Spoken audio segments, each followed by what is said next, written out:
జపమాల ప్రేక్షకులకు నమస్కారం. ఓం వరవరదాయ విజయ గణపతే నమ. శ్రీ గురుభ్యో నమ. శ్రీమాత్రే నమ. ఈరోజు మనం శివపురాణంలోని సృష్టి ఎలా ప్రారంభమైందో ఆ విశేషాలన్నీ కూడా విన్నాం.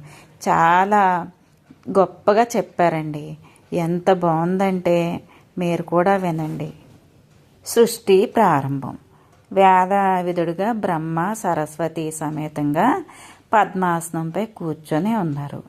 ఆ నీటిలో బ్రహ్మదేవుడికి ఒక అండం తేలుతూ వచ్చింది. అక్కడ ఆ అండం మధ్య నుండి ఓంకారనాదం వెలువడుతూ ఉంది. ఆ ఓంకార శబ్దాన్ని నుంచి బ్రహ్మ అండంలోనికి ప్రవేశిస్తాడు. ఆ అండం మధ్యన బ్రహ్మదేవుడు గాఢాంధకారాలు అలుముకుంటాయి. చిమ్మ చీకటిగా ఉంటుంది బ్రహ్మకి. తన శరీరంపై రోత పుట్టి ఆ శరీరాన్ని విడిచిపెట్టేస్తాడు. బ్రహ్మచే విడవబడిన శరీరాన్ని తమ అని పిలుస్తారు. రాత్రి అయింది అది. ఆ తర్వాత బ్రహ్మ 4 ముఖాలు ధరించి శరీరాన్ని ధరించాడు. ఈశ్వర అనుగ్రహం వల్ల బ్రహ్మ ముఖం నుంచి ఓంకారం పుట్టింది. ఓంకారం నుంచి భూలోక భువర్లోక సువర్లోకాలు పుట్టినాయి. భూహు భువః సువ అనే వ్యాహృతులు అంటారన్నమాట. ఆ తర్వాత సూర్యుడు, తపము, సత్యము అలాంటివన్నీ పుట్టినాయి. బ్రహ్మ ఆ అండం నుంచి 2గా చీలి బ్రహ్మ తూర్పు ముఖం నుంచి ఋగ్వేదం, దక్షిణ ముఖం నుంచి యజుర్వేదం, పశ్చిమ ముఖం నుంచి సామవేదం ఛందస్సులు, ఉత్తర ముఖం నుంచి అధర్వవేదం పుట్టాయి. ఇలా ఓంకారం ప్రభావం వల్ల 4 వేదాలు శాఖోపశాఖలుగా విస్తరింది. ఈ సృష్టి అంతా కూడా ఋగ్వేదం అనుసరించి జరుగుతూ ఉంది. ప్రకాశవంతుడు సూర్యుడు ఓంకార స్వరూపుడు పరబ్రహ్మగా అని బుధులంటే పండితులు చెప్తారు. సూర్యుడి తేజస్సు నిరంతంగా ఉండి ఎగిరిపోయి గుడ్డులాగా పైభాగం ఆకాశంగాను కింద భాగమేమో భూమిగాను ఏర్పడింది. ఇలా భూమి ఆకర్షణలు ఆకాశాలు వేరువేరుగా విభజించడం సృష్టి ఎరింగించడం వల్ల బ్రహ్మదేవుడికి సులభంగా ఏర్పడింది. సనక సనందలు, సనత్ కుమారులు, సనత్సుజాతులు అని 4 తొలి బ్రహ్మ సృష్టించాడు. సనకాదులు సృష్టి కార్యానికి బ్రహ్మకు సహాయభూతులుగా ఉండక విరాగులే ఈశ్వరానుగ్రహాన్ని పొందడానికని తపస్సు చేసుకోవడానికి తపోవనానికి వెళ్ళిపోతారు. బ్రహ్మ చింతకులే కన్నీరు పెట్టుకుంటాడు. ఆ కన్నీరు సముదాయంలోంచి ఒక తేజోరూపం దాల్చి శివుడే విల్లుసిల్లుతున్నాడు. శివుని శరీరం అత్యంత తెల్లని కాంతితో ప్రకాశిస్తూ ఉంది. బ్రహ్మ శివుని చూసి నివ్వెరపడి ప్రశ్నించాడు. అందుకు సమాధానంగా శివుడు సర్వశుభాలు సమస్త సుఖాలు వసగజాలు శివనామము వెలియు రుద్రుడను నేను. ఇప్పుడు నీవు సృష్టి కార్యానికి దీక్ష వహించితివి. నీవుకు సహాయం చెయ్యాలని నేను వచ్చాను అని పలుకుతాడు.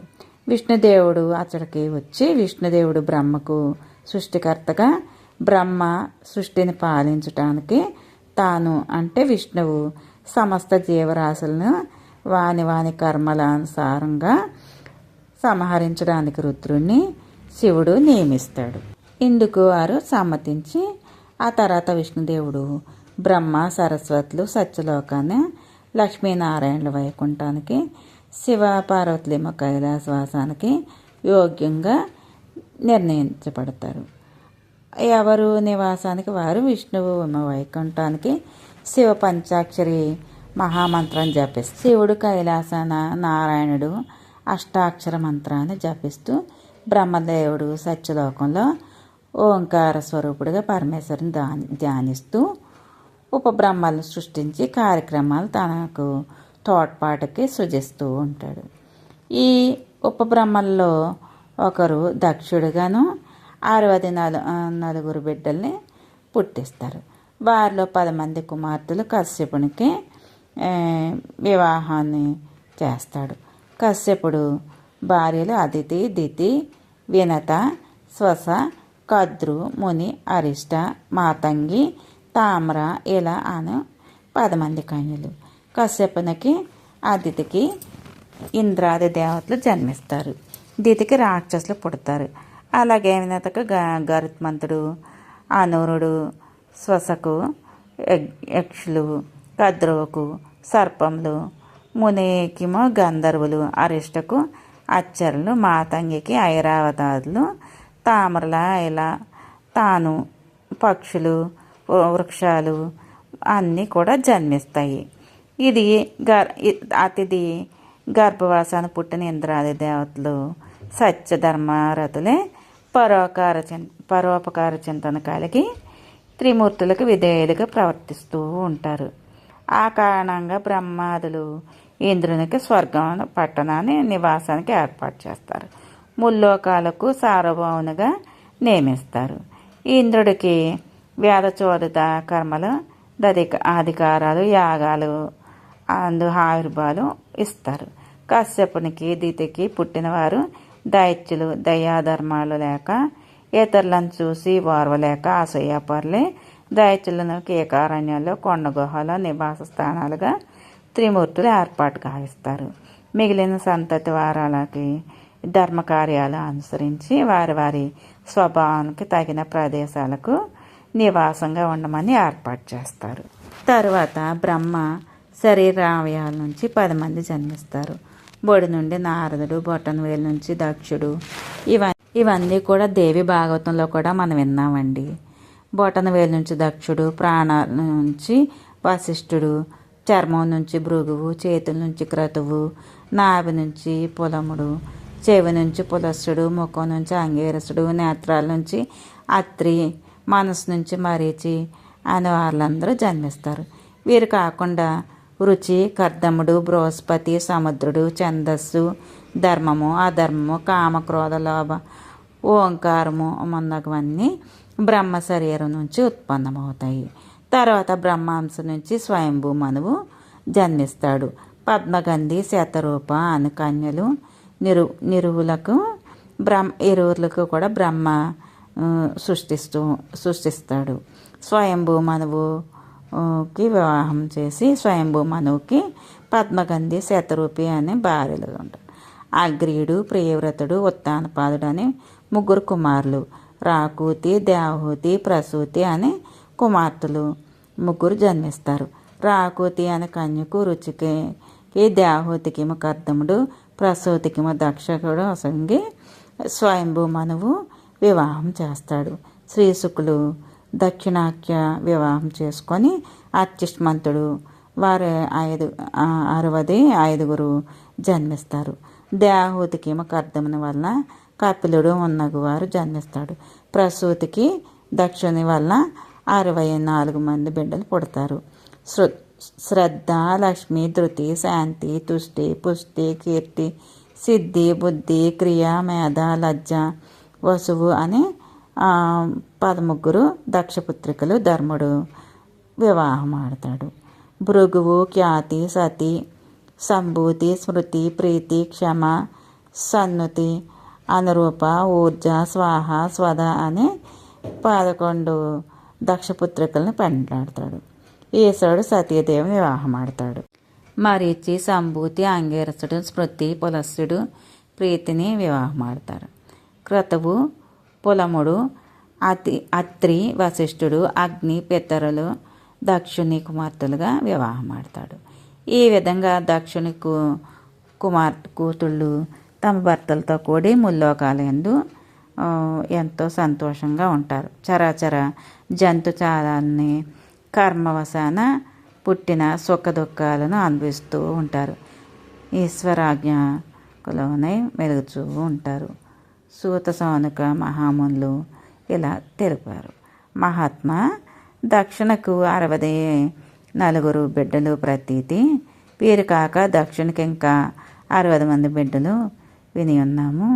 ఈ 60 మంది భర్తలు ఎవరెవరని ప్రశ్నిస్తాడు. తాపసోత్తములారా, ధర్మునకు 10 మంది, చంద్రునికి 27, కశ్యపునికి 13, వైనతేయునికి 4, భృంగికి 2, గిరికి 2, కృసాల్వుడికి 2 ఇచ్చి దక్షుడు వివాహం చేస్తాడు. వీరి వలన సమస్త జంతుజాలాలు అభివృద్ధి పొందుతాయి. ఈ విధంగా దక్ష ప్రజాపతి సంతానం వలన దేవదాన మానవ పశుపక్ష వృక్ష సంతతి చీమ దోమ మొదలగు బ్రహ్మలోక పర్యంతం నిండి నిబిడీకృతమై పెంపు వహించి ఉన్నారు అని చెప్తారు. ఇంకా సతీదేవి గురించి చెప్తారు, వినండి. సతీదేవి నందీశ్వరుడు మార్కండేయునికి తెలియజేస్తున్నాడు. ఈ విధంగా తెలియజేస్తున్నాడు అన్నమాట. సూతుడు సౌనకాది మహామునులు ఇట్లు వివరిస్తారు. దక్ష ప్రజాపతి బిడ్డల్లో సతీదేవి ఒకరితే. జగదీశ్వరి శివుని వివాహం ఆడించి దక్షిణ ఇంట అవతరించింది. సతీదేవి బాల్యంగా శివుని అందు గాఢానురక్తి కలిగి ఉంది. పరమేశ్వరుడు పరిణయమాడాలని సతీదేవి శివుని బ్రహ్మ విష్ణు ఇంద్రాదులను దర్శించి భంగులు స్తుతిస్తూ ఉన్నారు. తదనంతరం త్రిమూర్తులు ప్రపంచ వ్యవహారం నియమించడానికే దివారాత్రాలు ఏర్పరిచారు. పగటి భాగాన దివాకరుడు అధిపతిగాను, సూర్య సంచారము, పశువులు, పక్షులు, వృక్షాలు జీడ పేడ లేకున్నట్లుగా భాస్కరుని ఆరోగ్య ప్రదాతగా ఏర్పాటు చేశారు. రాత్రి భాగాన నక్షత్ర సమేతంగా సుధాకరుని అధిపతిగా చేశారు. ఔషధులు, సస్యములు, జీవులు అందరూ కూడా సుఖంగా ఉండడానికి కానీ ప్రపంచానికి 8 దిశలు ఏర్పాటు చేశారు. ఇంద్రాది అష్టదిక్పాలకులను నియమించారు. కైలాసనాథుడు ఈశ్వరుడు ఈశాన్యాది అధిపతిగాను కాల నిర్ణయం అనుసరించారు. కళాకాష్ట ముహూర్తం, దినపతులు, వారాలు, పక్షాలు, నెలలు, సంవత్సరాలు, యుగాలు కల్పింపబడి నక్షత్ర నిర్ణయానికే మేషాది 12 రాశులు గ్రహాలు నిర్ణయించారు. నవగ్రహాలు 12 రాశుల యందు సంచరించడం ప్రాణకోటి వెనుకటి జన్మ పాపాలకు అనుగుణంగా శుభాశుభ ఫలితాలు వసగిన ఏర్పాట్లు చేశారు. యజ్ఞయాగాలు నియమించి దేవతలకు ఆవిర్భావంగా అగ్నిదేవునికి నియమించారు. ఈ విధంగా లోక వ్యవహారం సక్రమంగా ధర్మబద్ధంగా సత్యసమ్మతంగా నడిచేట్లుగా త్రిమూర్తులు ఏర్పాటు చేశారు. బ్రహ్మాది దేవతలందరూ కూడా శంకరపత్నికి సతీదేవిని లోకమాతగా వేయించి ప్రార్థించారు. వేరువేరుగా 1000 నామాల చేత తల్లిని కొనియాడారు. శివుడు నందీశ్వరిని కాలభైరవుని రావించి దేవ బృందాన్ని సన్మానం అందరించి సత్కరించి యథాస్థానంగాకి వెళ్ళిపోయారు. ఈశ్వరుడు సతీదేవిని కూడి కైలాసానికి సుఖంగా కైలాసంలో ఉన్నారు. సృష్టి స్థితి లయ కారణకర్తలుగా బ్రహ్మ విష్ణు మహేశ్వరులు పరమేశ్వరి రూపంగాను వేడుకొన్నారు.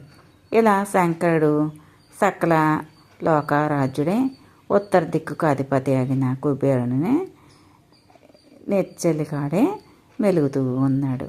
అంటే స్నేహితుడిగా మెలుగుతున్నాడు.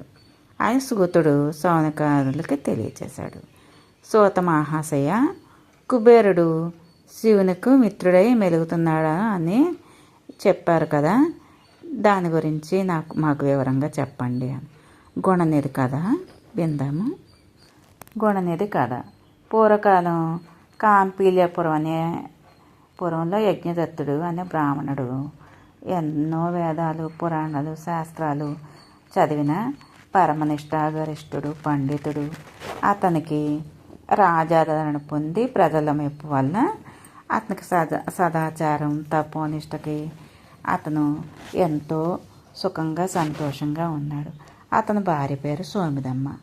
ఇద్దరికి కూడా ఆవిడ భర్త మాటకి ఎదురు చెప్పని మహాసాధ్వి, మహాపతివ్రత.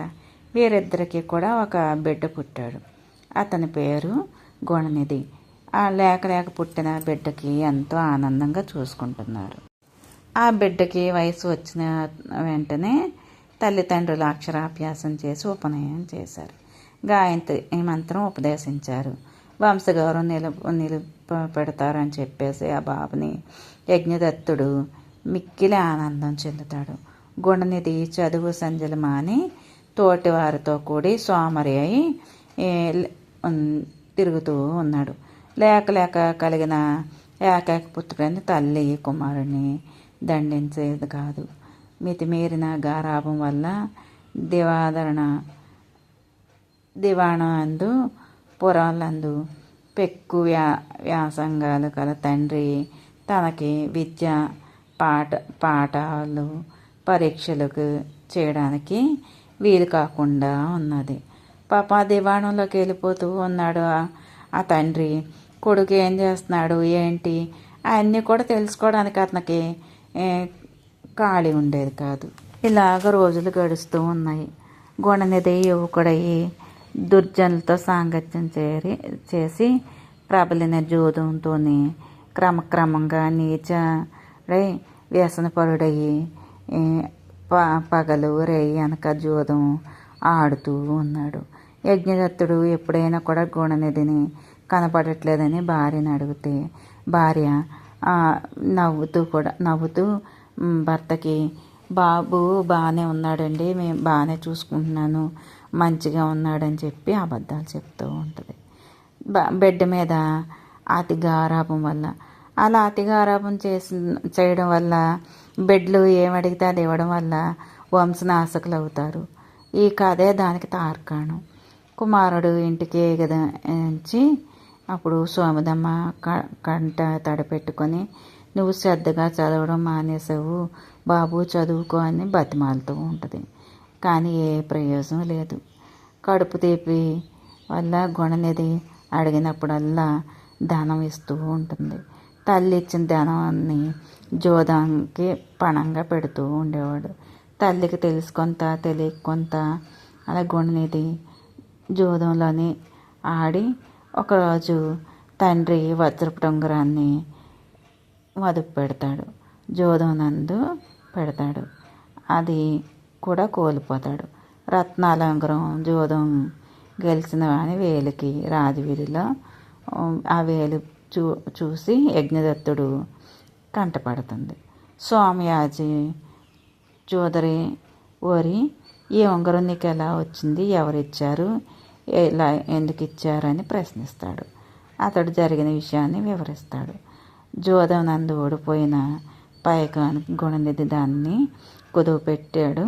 విషయం విని యజ్ఞదత్తుడు ఆ పాదమస్తకం కోపం కంపించిపోయి కన్నుల నుంచి నిప్పు కణాలు గొక్కుతూ లాభమే ఉంది, అంత కోపం వచ్చినా ఇవ్వవలసిన పైకం ఏదో ఆనకిచ్చేసి ఇంటికి వస్తాడు.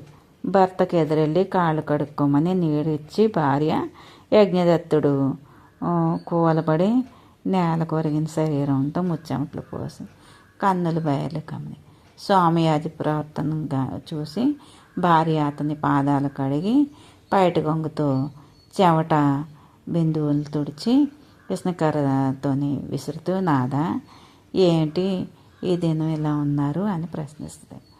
అవును సోమదేవి గారు, అవునవును, సావకాశం తెలుపుదాను వినండి.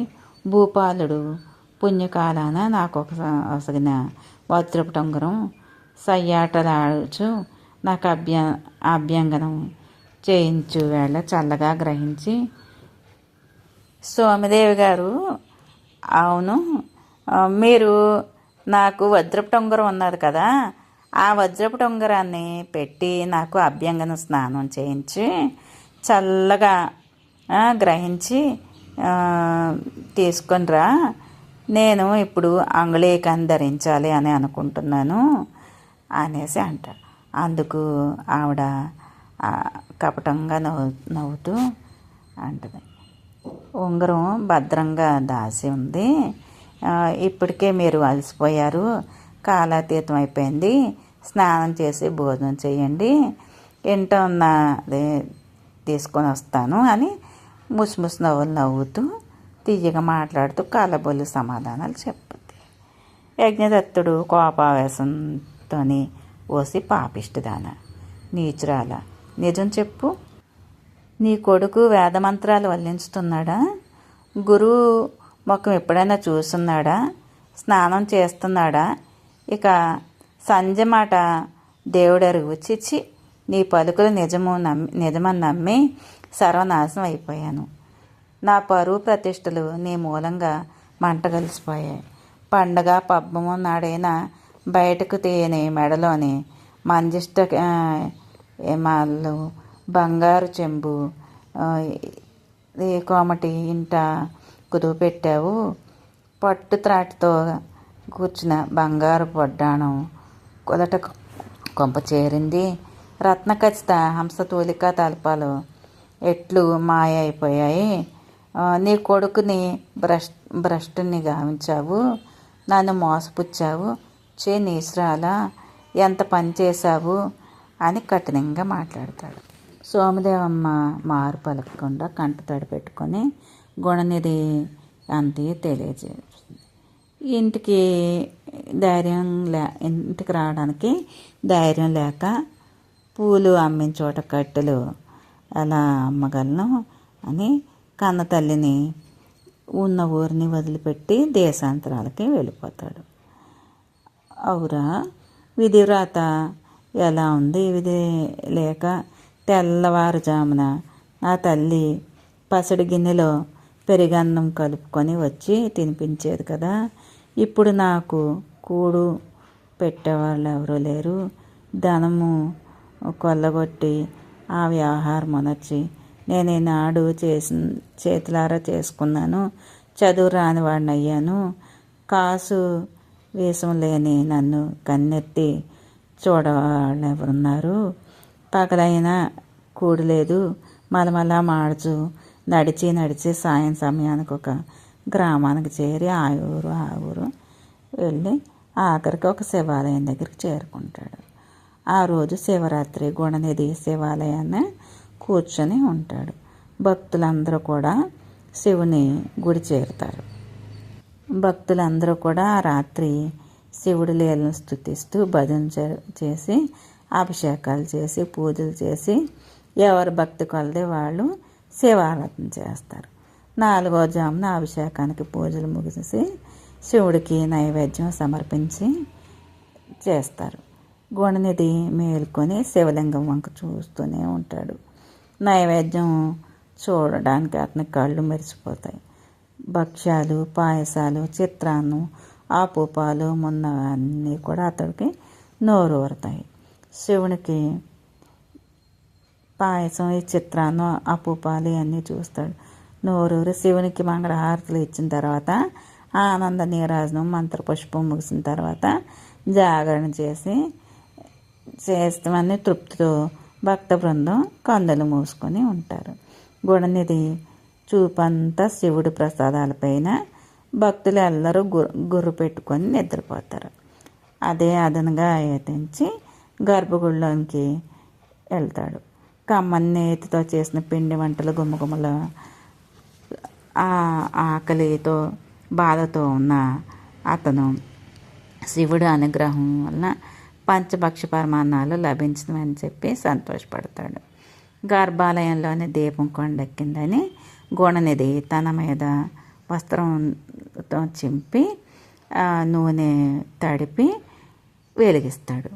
నైవేద్యం పాత్రలు తీసుకొని తన కృత్యం నెరవేరింది అని చెప్పి వెళ్తాడు. సంశయంతో పీడించింది. తిండి లేక నీరసం కారణం చేత గుడిని దాటి వెళ్ళలేకపోతాడు. జనం అందరూ కూడా గుణనిధి అన్నీ తినడం అది చూసి అందరూ కూడా అతని వెనకాల కొట్టడానికని భక్తులందరూ కూడా పరిగెడతారు. దొంగ దొంగ దొంగ దొంగ అని చెప్పేసి పరుగులెడతాడు. కానీ కాలు సత్తు కొలది పరిగెడతాడు. కానీ గర్భగుడి వెళ్ళిపోయి ఉన్న నందీశ్వరుడిపై పడి తల పగిలిపోయి ప్రాణాలు పోతాయి. గుణనిధి ప్రాణాలను తీసుకుపోవాలని యమదూతలు కైలాసానికి తీసుకెళ్తారు. శివదూతలు శివాలయానికి యమకింకర్లు వాగ్వాదాలు చేసుకుంటారు. వీడు మహాపాపిష్టి, బ్రాహ్మణ కులంలో చెడబుట్టాడు, బంగారాన్ని దొంగిలించాడు, జోదాలు ఆడాడు, ఇవన్నీ చేశాడు. బ్రాహ్మణ ధర్మాన్ని పాటించినది ఎప్పుడు కూడా పాటించలేదు. శివుడి ప్రసాదం దొంగిలించి ధూర్తుడై చనిపోయాడు అని యమభటులు అంటారు. కైలాస శివదూతలు అది కాదు, శివ పోయి మహాశివరాత్రి రోజు భక్తితో కానీ మరి ఇతర కారణాల వల్ల కానీ ఉపవాసం చేసిన వారికి శివలోక ప్రాప్తి కలుగుద్ది. గౌతమి నదిని దాటుచు ఇతడి పుణ్యము నదిలో గృంగులిడి పుణ్యంను మూట కట్టుకొని ఉన్నాడు. అన్నము పుట్టని కారణంగా ఉపవసించాడు. శివాలయంకి చేరి శివుడు చూసి నిద్ర మేలుకొని శివరాత్రి వ్రతం ఆచరించిన వాడయ్యాడు. శివ సన్నిధిలో నందీశ్వరుని కాడ ప్రాణాలు వదిలాడు. ఇంతటి పుణ్యము ఎవరికి లభిస్తుంది? దివ్య విమానం ఎక్కి వెండికొండ యందు ఇతడికి తగినవాడు అని తెలిపి శివదూతలు గుణనిధిని శివుని చెంతకు చేస్తారు. కుబేరుడు వృత్తాంతం. గుణనిధి కైలాసానికి చాలా కాలం పరమానందంగా కాలం గడిపి భూలోకాన కళింగ దేశ రాజవంశంలో పుట్టాడు. అతని పేరుకు కలిగినట్టు యుక్త వయసుడైన తర్వాత రాజ్యలాభం పొందాడు. రాచరికపు సుఖాలు అశాస్తాలని తెలిసి శివభక్తి తత్పరుడే అనేక శివాలయాలకు ధూపదీప నైవేద్యాలు ఇచ్చి భూవసతులు కల్పించి పాడుపడిన శివాలయాలను బాగా చేయించి దేవాలయాలను చక్కగా నిర్వహిస్తూ ఉన్నాడు.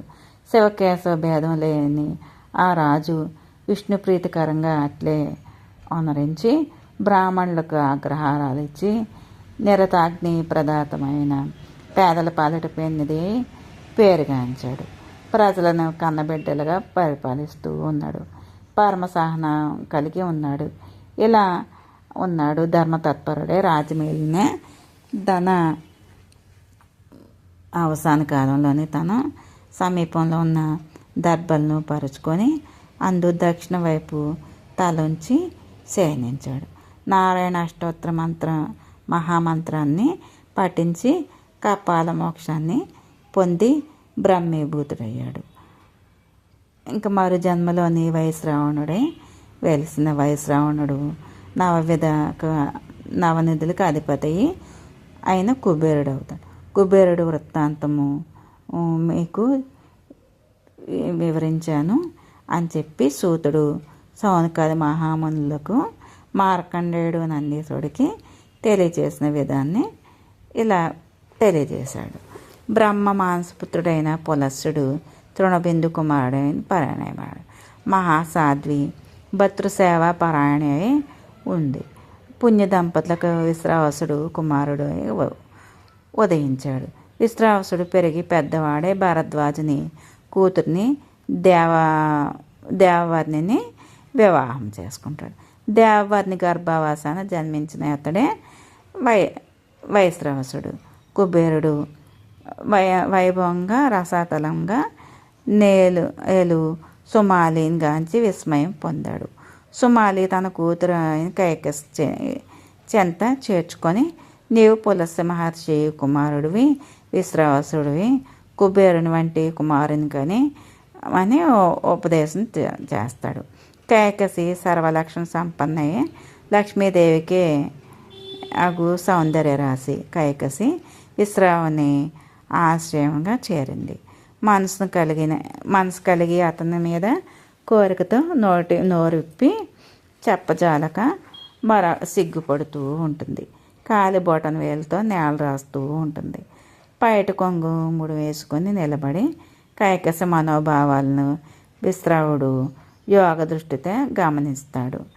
ఆవిడ్ని చూసి నా సమయంగాంచి 3 సంధ్యలు ముడిపడిన సమయాన కైకస్ని విశ్రావుడు కూడి కారణాన ఆయనకి గర్భాన దారుణ కర్మల వలన పుట్టిన వాడే రావణాసురుడు కుంభకర్ణుడు సత్పుత్రులు బడైకొని కైకసి భర్తని ప్రార్థించింది. ఈ విష్ణు భక్తుడగు విభీషణుడు శుభముహూర్తాన కూడిన కారణంగా జన్మిస్తాడు. వైశ్రావణుని జన్మాంతరం సంస్కారం వలన, పూర్వజన్మ పుణ్య పరిపాకం వలన పుట్టిన దానిని శివభక్త పారాయణుడే శివుని గురించి ఘోరంగా తపస్సు చేస్తాడు. శివుడు వైశ్రావణుని ప్రత్యక్షమై కోరిన వరాలు ఇస్తాడు.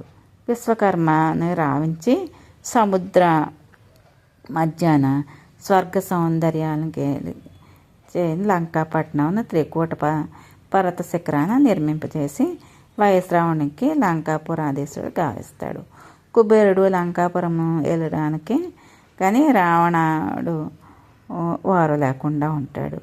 రక్కసి మొక్కలను వెంట పెట్టుకొని వచ్చి వైశ్రావణునికి దండెత్తి రావణుని దాటికి చాలలేక వైశ్రావణుడు గంగా తీరాన్ని చేరుతాడు. చిటికెన వేలు గోటితో శివుడు బ్రహ్మ శిఖరం ఖండించి ప్రదేశం కాశీపురం అని ప్రవేశిస్తాడు. పరమేశ్వరుడు కాశీ అందు తన ఆత్మలింగాన్ని సుప్రతిష్ఠ చేస్తారు. శివుని అర్ధాంగి అన్నపూర్ణాదేవిగా వెలుస్తుంది.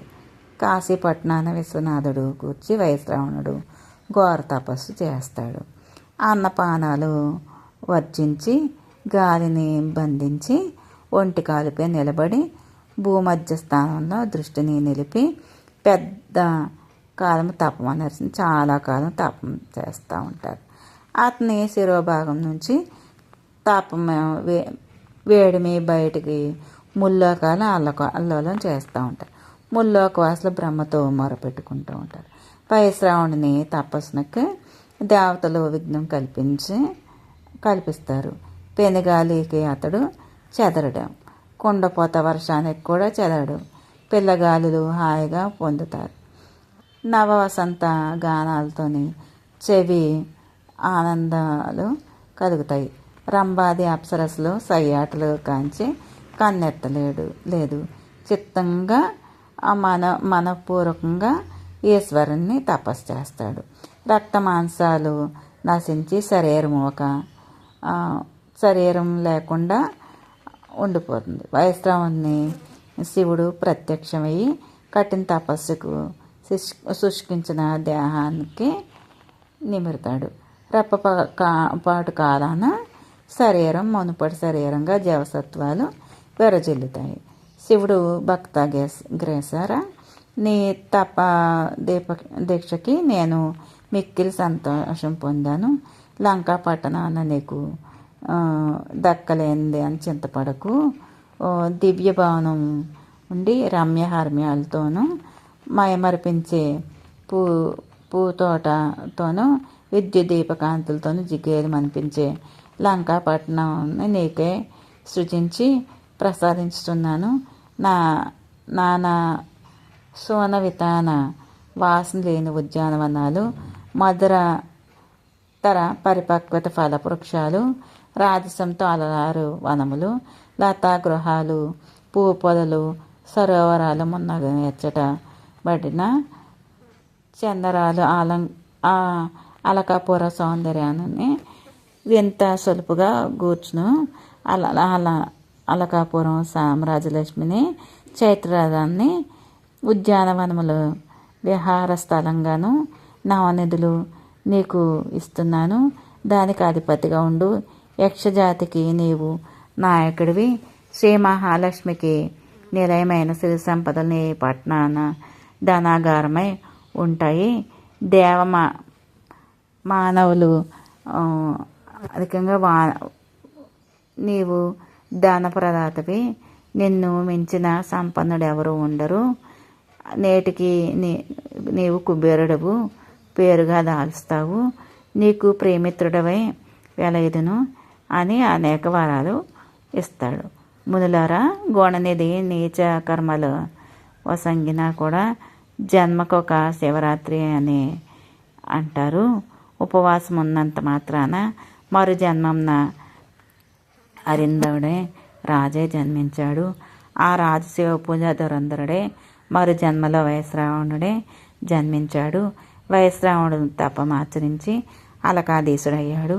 నవనిధులను నాయకుడయ్యి శంకరుడు వంటి వారికి దైవంకి నీ దర్శనమయ్యేలా అని సూతుడు చెప్తాడు. ఇక అరుంధతి చరిత్ర తర్వాయి భాగంలో విందాము. ఓం నమ శివాయ.